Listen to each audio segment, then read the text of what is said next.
Hi everyone, welcome back to Wake&Tech. Today, I'm back with another video on how to turn on and off post notifications on Instagram.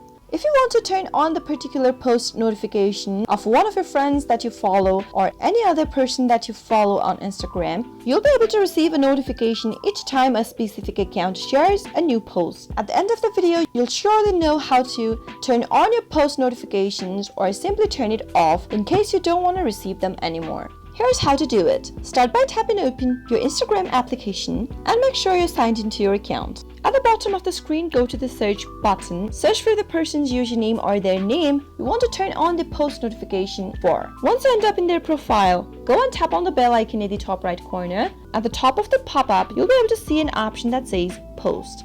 Enable the button right next to it. If you want to enable other notifications as well, you can also do this for stories, IGTV, Instagram Reels, and even live videos. Once you've done that, you can go back and now you'll start receiving notification each time the person creates a post on Instagram. Now, if you'd like to turn off the Instagram post notification from the particular person, you'll need to go to their profile by searching their username or tapping in their username in the feed if available.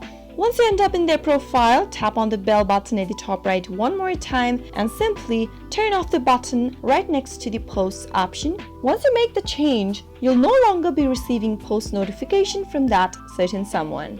But remember that if you'd like to turn notifications on from multiple people, you'll have to visit each profile and turn them on or off individually. That is how you can easily turn on and off your post notifications for Instagram. I hope you found the video to be helpful. If it was, go ahead and give us a thumbs up. Comment down below in the comment box if you have a question or a feedback for us. I'll soon be back with more tutorial contents like this.